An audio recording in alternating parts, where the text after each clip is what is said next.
नमस्कार, खबरों का पंचनामा देख रहे हैं आप। मैं हूं आपके साथ पूजा। हम लेकर आए हैं देश और दुनिया की 5 बड़ी खबरें, जिसपे चर्चा के लिए मेरे साथ स्टूडियो में मौजूद हैं कैपिटल टीवी के एग्जीक्यूटिव एडिटर राजीव जी। सर, आपका बहुत बहुत स्वागत। धन्यवाद।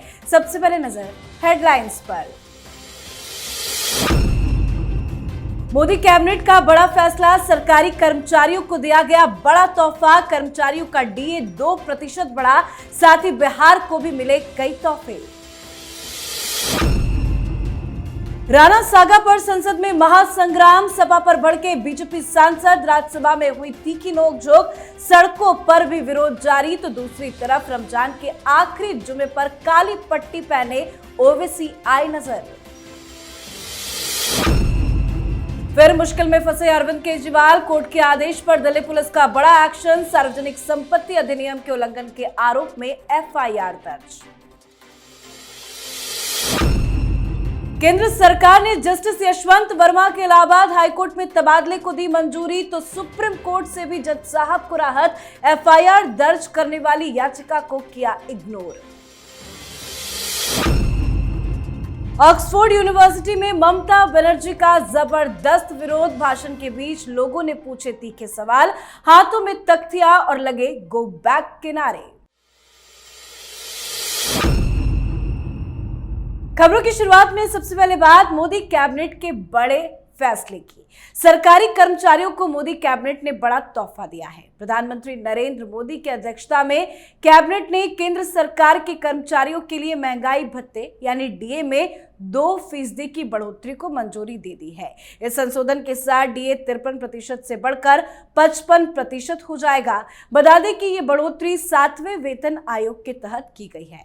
इसी के साथ बिहार में 220 किलोमीटर लंबाई के नए हाईवे बनाने को भी मंजूरी दी गई। बिहार में कोसी नदी को मच्छी नदी से जोड़ने का नदी लिंकिंग प्रोजेक्ट भी मंजूर किया गया है। इसकी लागत 6,283 करोड़ रुपए होगी। इसके अलावा पटना आरा सासाराम कॉरिडोर के निर्माण को भी कैबिनेट ने मंजूरी दे दी। साथ ही कैबिनेट मीटिंग में कई महत्वपूर्ण मुद्दों पर चर्चा भी की गई है। सर, आज की मीटिंग में क्या कुछ हुआ है? देखिए, जो मीटिंग हुई जिसके बारे में आपने बताया कि मंजूरी मिली डीए की, मंजूरी मिली बिहार के प्रोजेक्ट की, लेकिन उसके अलावा भी कुछ चर्चाएं हुई। और वो चर्चा थी पुतिन की भारत यात्रा को लेकर कि पुतिन भारत आने वाले हैं, कंफर्म हो गया है। यूक्रेन रूस वार के बाद पहली बार वो रूस छोड़कर किसी देश में जाएंगे, यानी कि विश्वसनीय पार्टनर हिंदुस्तान है। और आगे कहा गया है, कैबिनेट के सारे लोगों को, सारे मिनिस्टर्स को ये बताया गया है कि देखिए पुतिन भारत आएंगे। और उन्होंने कहा है कि मोदी जी ने जिस तरीके से यूक्रेन और रूस के बीच के युद्ध में एक निष्पक्ष भूमिका निभाई, आगे शांति में भी एक बड़ी भूमिका निभाएंगे। तो उस बारे में कोई और चर्चा, कोई निगेटिव चर्चा, कोई निगेटिव बात किसी मंत्री के जुबान से नहीं निकलना चाहिए। और भारतीय जनता पार्टी का भी यह स्टैंड होना चाहिए, यानी रूस और यूक्रेन वार के समय में जो भारत ने किया, जो भारत ने अब तक किया है, वही स्टैंड भारतीय जनता पार्टी का भी होना चाहिए। लेकिन दूसरी तरफ एक और बड़ा मुद्दा अभी चल रहा है और वो है वक्फ बोर्ड संशोधन विधेयक। क्योंकि जो कैबिनेट की मंजूरी की बात, डेवलपमेंट प्रोजेक्ट की बात है, उसके लिए पीएम मोदी को मीटिंग लेकर घंटों तक बात करने की जरूरत नहीं पड़ती है। वो तो कैबिनेट का फैसला होना ही है, सारे फाइल पर दस्तखत होगा, कैबिनेट की मंजूरी मिल जाएगी और सब लोग इकट्ठा होकर इतने समय तक बातचीत इसके लिए नहीं करेंगे। लेकिन वक्फ बोर्ड संशोधन विधेयक अभी आने वाला है। ये रमजान का महीना खत्म होगा, अभी सरकार भी नहीं चाहती है, सरकार दूसरे और बिल पहले पास करवाना चाहती है, क्योंकि पता है कि विपक्ष का जो रवैया है वक्फ बोर्ड संशोधन विधेयक को लेकर, जैसे अलग अलग राज्यों में रेजोल्यूशन पास किए जा रहे हैं, स्टालिन ने रेजोल्यूशन पास करवाया, तो ये सदन को चलने नहीं देगा। तो उससे पहले कुछ इंपॉर्टेंट बिल, जैसे इमिग्रेशन बिल 2025 पास करवाया अमित शाह ने, कहा भारत को धर्मशाला नहीं बना सकते हैं, यहाँ जो अवैध तरीके से आएंगे उसको हम सीधे बाहर करेंगे। बांग्लादेशी रोहिंग्या का नाम लिया उन्होंने और दूसरे देशों की बात भी की कि जैसे पारसी यहाँ है, पारसी यहाँ पर रह रहे हैं, कोई कन्फ्लिक्ट नहीं है, जो कन्फ्लिक्ट पैदा करने आएगा उसको हम यहाँ रहने नहीं देंगे। इसी तरह से कई जो डाटा के लिए एक बिल आया है, अश्विनी वैष्णव ने कुछ बिल लाए हैं, तो सारे बिल अभी पारित करवाना है। उसके बाद वक्फ बोर्ड संशोधन विधेयक आएगा, पारित होगा, संसद का सत्र इस समय का बजट सत्र खत्म हो जाएगा। इसलिए उस पर भी चर्चा हुई कि कैसे मैनेज कर सकते हैं एनडीए को। और विपक्ष के कई सांसद जो भारतीय जनता पार्टी के इन मंत्रियों के संपर्क में हैं, जिनका मानना है कि ये जो हमारे लीडर हैं राहुल गांधी, अखिलेश यादव जैसे, ये लोग वक्फ बोर्ड संशोधन विधेयक पर जो स्टैंड रखे हैं हम उनको स्वीकार नहीं कर सकते, इसलिए हम इनडायरेक्टली सपोर्ट करना चाहते हैं। उसको भी मैनेज करने के लिए पीएम मोदी ने बात कही है। यानी कि 4 ऐसे बड़े फैसले हुए हैं जिसके बाद राहुल गांधी का राजनीतिक कैरियर थोड़ा और लंबा खिसक जाएगा। मतलब 2029-2034 की बात नहीं है, ये 49 तक के लिए राहुल गांधी बुक होते नजर आ रहे हैं। जी, अब बात अगली खबर की। समाजवादी पार्टी के राज्यसभा सांसद रामजी लाल सुमन के राणा सागा पर दिए गए अपमानजनक बयान को लेकर मामला और गहराता जा रहा है। आज राज्यसभा में जबरदस्त हंगामा मच गया। बीजेपी सांसदों ने बयान पर विरोध जताया और जमकर नारेबाजी भी हुई। इसके बाद संसद में सांसदों के बीच में तीखी बहस भी हो गई। सभापति जगदीप धनखड़ भी काफी ज्यादा भड़क उठे, तो सड़कों पर भी जबरदस्त विरोध सपा सांसद के खिलाफ हुआ। तो दूसरी तरफ वक्फ बिल के खिलाफ आज फिर मुसलमान सड़कों पर दिखे, विरोध प्रदर्शन किया गया।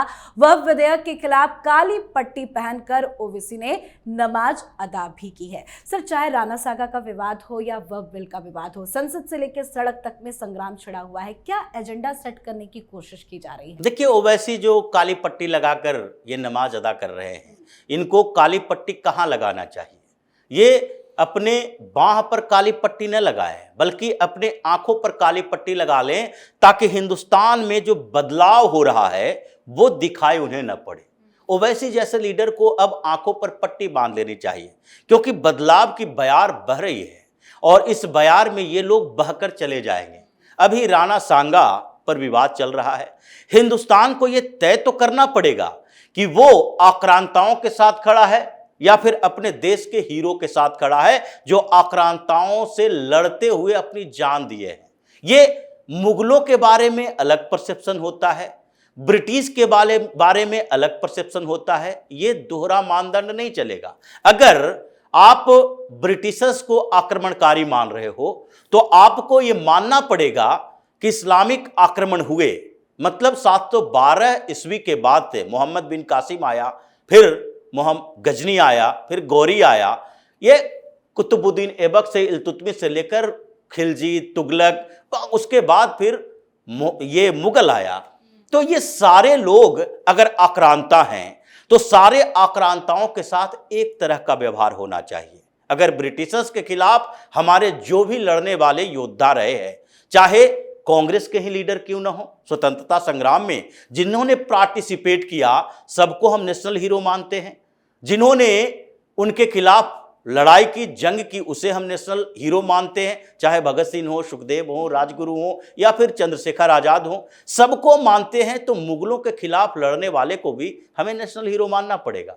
तो राणा सांगा के विवाद में ये सारे जितने लोग इनके खिलाफ हैं कि राणा सांगा को गद्दार कहना, ये लोग इनडायरेक्टली सही बता रहे हैं। इन लोगों को गद्दार साबित करना चाहिए, ये देशद्रोही लोग हैं। उसी तरीके से ये जो वक्फ बोर्ड संशोधन विधेयक पर हंगामा कर रहा है, ये सारे मुस्लिम लीडर्स को भी, और उसके साथ साथ जो ओवैसी जैसे लीडर हैं जो कि सिर्फ मुस्लिम परस्त राजनीति करते हैं, मुसलमानों की राजनीति करते हैं, इन सबको एक बात समझ लेना चाहिए कि ये हिंदुस्तान है और हिंदुस्तान में मुसलमानों के लिए एक जो व्यवस्था की गई थी, उसी व्यवस्था के तहत इनको रहना पड़ेगा। क्योंकि 1947 में तुमने अपने लिए एक देश बनाया और आगे भी हिंदुस्तान के टुकड़े करने की इजाजत अब सरकार नहीं देगी। जो पहले की कांग्रेस की सरकार थी, उसकी तुष्टीकरण की नीति अब खत्म हो रही है। जी, अब बात अरविंद केजरीवाल की बढ़ती मुसीबतों की। अरविंद केजरीवाल की मुसीबतें कम नहीं हो रही है। अब उनके खिलाफ एक और एफआईआर दर्ज की गई है।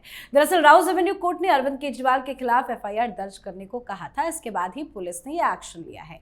केजरीवाल के खिलाफ सार्वजनिक संपत्ति अधिनियम के उल्लंघन को लेकर एक शिकायत के आधार पर यह एक्शन हुआ है। मामला 2019 में दायर एक शिकायत से जुड़ा है, जिसमें आरोप लगाया गया था कि केजरीवाल और आम आदमी पार्टी के अन्य नेताओं ने सार्वजनिक धन का दुरुपयोग करते हुए द्वारका क्षेत्र में बड़े बड़े होर्डिंग्स लगाए थे। शिकायतकर्ता शिव कुमार सक्सेना ने आरोप लगाया था कि केजरीवाल, गुलाब सिंह और अन्य नेताओं के बड़े होर्डिंग्स सार्वजनिक स्थलों पर अवैध रूप से लगाए गए। उनका दावा था कि इन पोस्टरों के जरिए सरकारी योजनाओं का प्रचार किया गया। इसी मामले में अब दिल्ली पुलिस ने राउज एवेन्यू कोर्ट के एक अनुपालन रिपोर्ट दाखिल की और सूचित किया कि एफआईआर दर्ज कर ली गई है। राउज एवेन्यू कोर्ट ने मामले की अगली सुनवाई 18 अप्रैल 2025 को तय की है। एक बार फिर से मुसीबत में एफआईआर दर्ज हो गई है। कैसे ये मामला आगे बढ़ेगा? देखिए, अब तो गिरफ्तारी की तलवार लटक रही है। 2019 का मामला है और 2019 से 2025 आ गया। इतने सालों में दिल्ली पुलिस सोई हुई थी। ये जो बार बार अरविंद केजरीवाल कहते हैं दिल्ली पुलिस तो अमित शाह के अंतर्गत है, अमित शाह के अंतर्गत है, तो एक एफआईआर दर्ज नहीं करवाया गया। इसके पीछे भी एक रीजन है, क्योंकि दिल्ली सरकार का वकील, जो वकीलों का पैनल है, वो केंद्र सरकार का नहीं था, ये दिल्ली सरकार का। और ये अरविंद केजरीवाल नियुक्त करते थे वकील, जो आम आदमी पार्टी के नेता हुआ करते थे, और इन्हीं वकीलों ने कॉन्स्पिरेसी की थी। ये जो सबूत दिए गए थे उस पर दिल्ली पुलिस ने इन्वेस्टिगेशन शुरू किया। जब मजिस्ट्रेट कोर्ट में ये मामला गया तो मजिस्ट्रेट कोर्ट ने रिजेक्ट कर दिया, क्योंकि दिल्ली सरकार के वकील ने कहा हमारे पास जो तस्वीरें हैं उसमें कंपनी का नाम भी नहीं है, कहाँ से छपा, किसने छापा, तो इन्वेस्टिगेशन किस आधार पर होगा।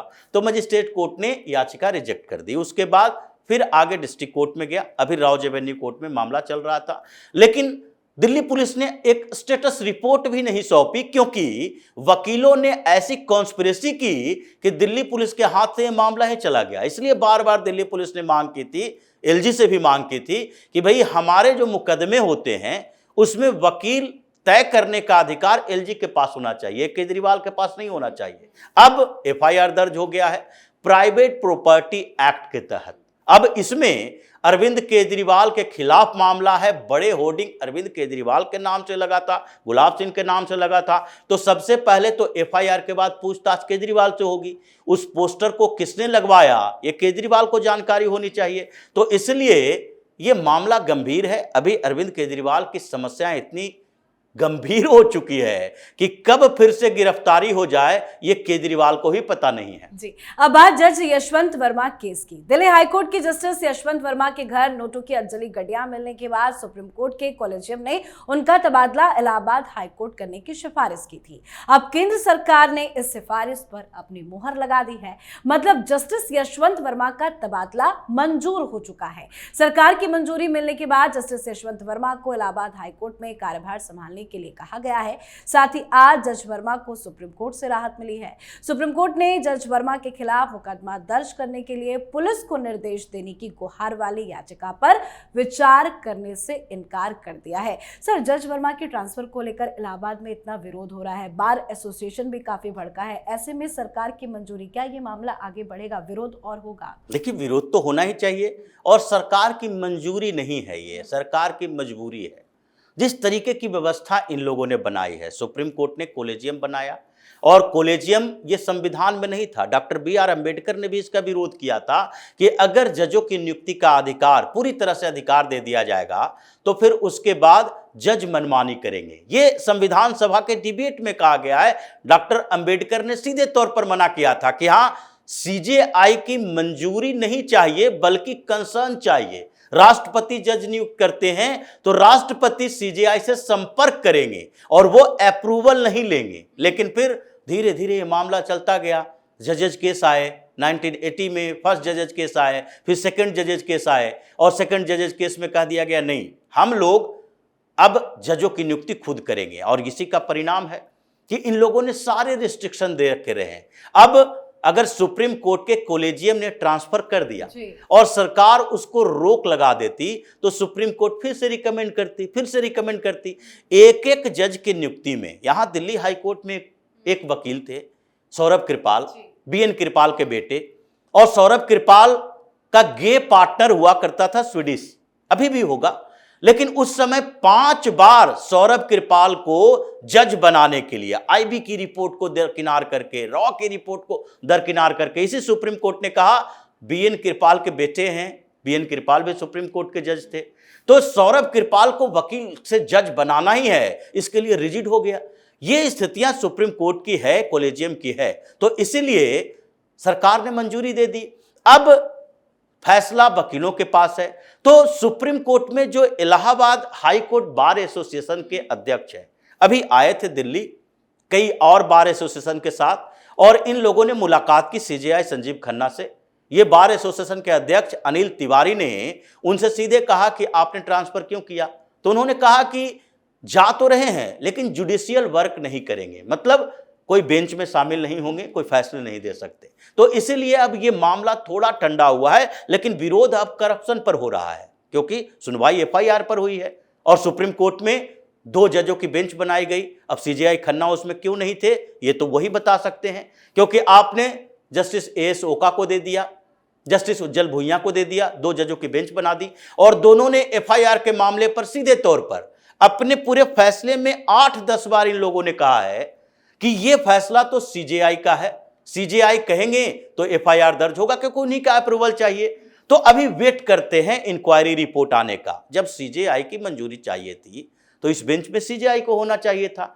वो जानते थे कि अगर हम बेंच में रहेंगे तो फिर फैसला तो देना पड़ेगा कि एफआईआर क्यों नहीं होना चाहिए। तो ये मामला अब जुडिशियरी में करप्शन का आ गया है, चाहे निर्मल यादव का केस हो या यशवंत वर्मा का केस हो, ये सारे जजों के करप्शन का मामला आ गया है। इसलिए अब एनजेएसी की जरूरत है, जुडिशियल रिफॉर्म की जरूरत है, और सरकार इस पर विचार कर रही है, क्योंकि धनखड़ साहब ने कई बार इसका जिक्र कर दिया है और आगे भी ऐसे ही इसके खिलाफ कार्रवाई होती रहेगी।